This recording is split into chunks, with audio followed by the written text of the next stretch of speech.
Hello there, and welcome to this episode of Happy Birthday Wellness Quiz, your health promotion and disease prevention podcast brought to you by Kike Afya.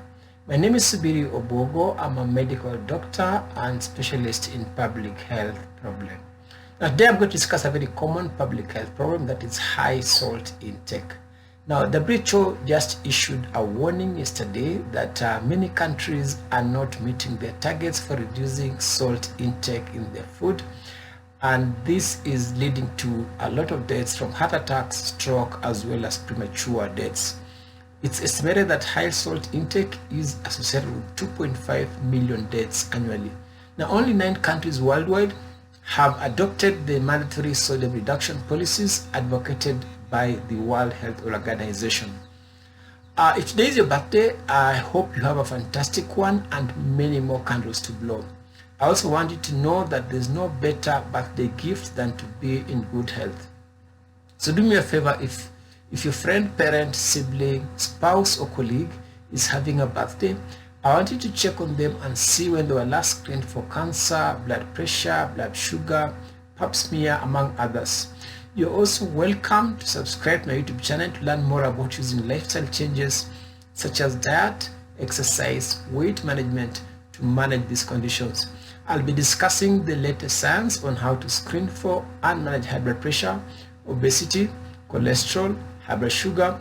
I'll also be discussing screening for and managing cancers of the breast, colon, cervix and prostate, as well as tips on harmful use of alcohol. I'll be discussing how to stop smoking, road safety, among others. Now, according to World Health Organization, 80% of heart disease and 40% of cancers can be prevented if all individuals stop smoking, exercise regularly, cut out or reduced alcohol intake, and ate a healthy diet.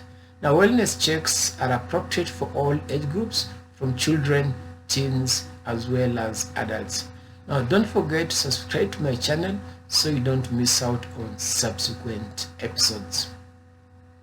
Now, by the end of this episode, you should be able to list the risk factors for heart disease and hypertension and describe the role of diet and in particular salt intake in prevention and control of high blood pressure. You should be able to describe the recommended maximum salt intake level for the general population as well as people with high blood pressure. You should be able to describe the results of a study on the impact of lowering salt intake on reducing strokes, heart attacks, and premature deaths.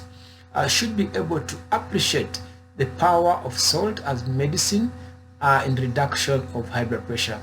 You should be able to list 10 common foods that contribute to high salt intake in your diet. And then finally, we shall debunk 7 myths on salt intake. So this is a quiz for which I will share the answer at the end. Malkia has hypertension or high blood pressure, and her doctor advises her to eat no more than 2,300 milligrams of sodium per day. But she notices that recipes call for differing amounts of table salt instead. She is confused by the difference between the term salt and sodium. So how many teaspoons of table salt should she be taking to adhere to the 2,300 milligrams sodium per day recommendation? A. 1 teaspoon of salt per day. B. 2 teaspoons of salt per day. C. 3 teaspoons of salt per day. D. 4 teaspoons of salt per day. E. All she needs is to avoid sprinkling uncooked salt to food at the table. Now, a first of its kind World Health Organization report titled Global Report on Sodium Intake was released yesterday, and it shows that the worldwide countries are off track to achieve the global target of reducing salt intake by 30% by 2025. The report shows that only 3% of the world's population is protected by mandatory sodium reduction policies, and 73% of WHO member states lack full range of implementation of such policies. Now, sodium is an essential nutrient in our diet. However, in excess amount, it increases the risk of heart disease, stroke, as well as premature deaths. The main source of sodium is table salt, what we also call sodium chloride, but it's also contained in other foods such as sodium glutamate. Now, it's estimated that implementing the highly cost-effective salt reduction policies, the so-called best buys, could save an estimated 7 million lives globally by 2030. Unfortunately, only 9 countries, that is Brazil, Chile, Czech Republic, Lithuania, Malaysia, Mexico, Saudi Arabia, Spain, and Uruguay have a comprehensive package of recommended policies to reduce sodium intake. Now, this is a map of the WHO sodium scorecard. Basically, it looks at countries that have implemented 4 main policies. If you look in red, these are countries with a national policy commitment to reduce sodium intake. The orange is countries that have voluntary measures to reduce sodium intake, and then the light green is countries with mandatory measures to reduce sodium intake, while the dark green is countries with multiple mandatory measures adopted for sodium reduction. Now, you better check where your country is if you're involved in advocacy work. Remember, WHO recommends the mandatory measures, which seem to work better than the voluntary measures. Now, we can't talk about salt intake without talking about high blood pressure. Now, heart diseases, also known as cardiovascular disease, are the leading cause of premature deaths globally. Now, when we talk about premature deaths, we are talking about deaths occurring below 70 years. Now, it's estimated that in 2021, 1.2 billion people were living with hypertension, and only half of those were diagnosed, meaning that about 700 million people do not even know that their blood pressure is raised. Now, in 2019, cardiovascular diseases killed around 18 million people globally, and that's about 32% of all deaths globally.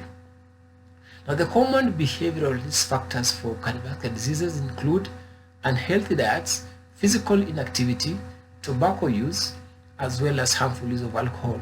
Now, these 4 conditions can lead to high blood pressure, high blood sugar, high cholesterol, as well as overweight and obesity. Now, the overweight and obesity, the blood pressure, the high blood glucose and cholesterol, in turn is what leads to heart attacks, stroke, and premature death. Now, it's estimated that reducing salt intake could prevent 2.5 million deaths each year globally. Now, taking excess salt, more than 6 grams of salt per day, and taking less than 3.5 grams of potassium per day is linked to high blood pressure, stroke, as well as heart attack. Now, potassium is mostly found in fruits and vegetables. So whereas we're talking about reducing salt, we're talking about also at least increasing the amount of potassium in our diet. Now, if you've noticed, I'm interchanging the terms sodium and salt. These 2 terms are often used interchangeably, but they do not mean the same thing. Salt is a crystal-like compound that is abundant in nature, while sodium is a mineral and one of the chemical elements in table salt. Table salt is made up of sodium 40% and chloride 60%. So it's actually the sodium that is harmful to our health when taken in excess amounts. The recommended daily intake of salt per day for most individuals is 1 teaspoon or 6 grams of table salt, which is equivalent to 2,300 milligrams of sodium. Now, most people consume too much salt. In fact, on average, about 10 grams of salt per day, or twice the recommended maximum level of intake. Now, if you're hypertensive or you have chronic kidney disease, or you are African American or black race or middle-aged or above 51 years, your daily recommended intake of salt is much lower. It should be actually half a teaspoon, which is about 3 grams of salt, and that's equivalent to 1200 milligrams of sodium. Now, I'm just going to show you briefly how to convert table salt into sodium. So, for example, if I have 6 grams of salt, I said salt comprises of 40% sodium and 60% chloride. I want to convert that into sodium. So remember, we said that 40 percent of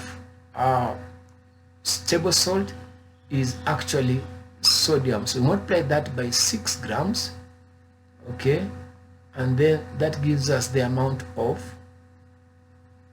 sodium. So 6 grams of salt is about 2,300 milligrams of sodium.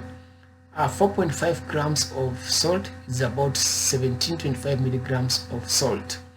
Now this here on this row I've given you in terms of teaspoons, which is easier if you're talking about practical use at home. So just use what you have here, the teaspoons. Now the question I often get is, so are there any studies that have looked at the impact of reducing salt intake on preventing strokes, heart attacks, and premature deaths? Now the answer is yes. Now this study was done in the US, where they compared benefits, health and monetary benefits of cutting salt intake to 3 grams, which is about half a teaspoon per day. Now the health benefits included preventing strokes, heart attacks, and premature deaths from hypertension. Now this is what the results showed. If you reduce salt intake to 3 grams per day, which is the same as 1200 milligrams of sodium per day, you are able to prevent between 54,000 in the US, that is in the US alone, between 54,000 and 99,000 heart attacks per year. They projected that could prevent between 32,000 and 99,000 strokes per year, and as the same could prevent between 44,000 and 92,000 premature deaths per year. In terms of monetary value, this was estimated to result in healthcare costing of about 10 to 24 billion dollars per year. So that's quite a lot of money saved just by a simple fact of reducing your salt intake. This study also compared how many deaths will be prevented by reducing salt intake to 1 gram, that's a quarter of a teaspoon, versus 3 grams, that is half a teaspoon. Again, reducing 3 grams will reduce deaths by between 44,000 and 92,000, while reducing to 1 gram will reduce deaths by 32,000. But this is also very interesting. The study also showed that reducing salt intake to 1 gram per day was more cost effective than blood pressure lowering medications in all persons with hypertension, showing proof of concept of food as medicine. Now, contrary to popular belief, particularly in developed countries or in urban areas, in many countries, about 80% of the salt intake in the diet comes from processed food. Now, salt in the diet can come from processed food either because they are particularly high in salt, for example, ready meals, processed meats like bacon, ham and salami, cheese, salty snacks, instant noodles, or things like French fries and bread, or because they are consumed frequently and in large amounts, such as bread and processed cereal products. Remember that salt is also added to food during cooking, and that's a major source of salt, particularly in rural areas and in developing countries, or even at the table as soy sauce as well as fish sauce. So be on the lookout about the processed foods as well. Now let's get back to our quiz. Malkia had hypertension and her doctor had advised her to eat no more than 2,300 milligrams sodium per day, but she noticed that the recipes were calling for differing amounts of table salt instead. So she was confused about the difference between salt and sodium. So the question was asking us how many teaspoons of table salt should she be taking to adhere to the 2,300 milligrams per day recommendation. Now the answer is A, that is 1 teaspoon of salt per day, which is equivalent to 6 grams of salt, which is the same as 2,300 milligrams or 2.3 grams of sodium. So finally, let's look at 7 common myths about salt intake. Now, if you've bought salt in many countries, you'll notice that they've indicated that they've written it's a sea salt. Now, this misconception that sea salt is healthy and manufactured salt. Now, regardless of the source of salt, it is the sodium in the salt that causes bad health outcomes. And even sea salt is 40% sodium, so it's not any better. The other misconception is that foods low in sodium or salt have no taste. Again, studies have shown that once your taste buds get used to less salt, you are more likely to enjoy food and notice a broader range of flavors. In fact, replacing salt in recipes with herbs, spices, citrus, and vinegar just makes them as palatable as when you're using salt. The other issue is that because salt is harmful, then why not just eliminate it completely from our diet? Now, eliminating salt completely could be bad for your health. As I mentioned, sodium is also an essential nutrient that controls blood pressure and is needed to make nerves and muscles work better. It's also very difficult to eat no salt at all, since there are so many everyday foods that contain salt naturally, such as milk, meat, and fish. You also often hear people saying, I usually don't add salt to my food, so I don't eat too much sodium. Now, remember that in many countries, 80% of the salt in the diet comes from processed food. In fact, bread, processed meat are one of the largest contributors to salt intake in our diet. Now, some foods that are high in salt don't taste very salty because the manufacturers tend to mix it with other things like sugar to mask the salty taste. So it's important to read the food labels and find out the actual sodium levels. Now, the other issue, and this is not a myth, reducing salt intake is actually as good as taking high blood pressure pills. This is the example I gave of food as medicine. Reducing your salt intake, this is based on the study done in the US, to less than 1 gram per day. That's a quarter of a teaspoon of salt per day, which is about 400 milligrams of sodium, is more cost effective. In other words, saves money than BP lowering medications in all persons with hypertension. The other issue is that people tend to think that because the blood pressure is normal, it doesn't matter how much salt you eat. Now remember, as we age, the blood pressure rises, and consuming less salt, less than 1500 milligrams sodium per day, protects us from hypertension. Finally, salt intake is not the only dietary approach to lowering blood pressure. I mentioned you require also potassium, which comes from fruits and vegetables. Simple potassium contributes to reduction in blood pressure. So thank you very much for listening. This podcast was brought to you by Kike Afya. My name is Subiri Obogo. I'm a medical doctor and specialist in public health medicine. Please remember to share this with your family and friends, and then tune in for other episodes. Until next time, bye bye.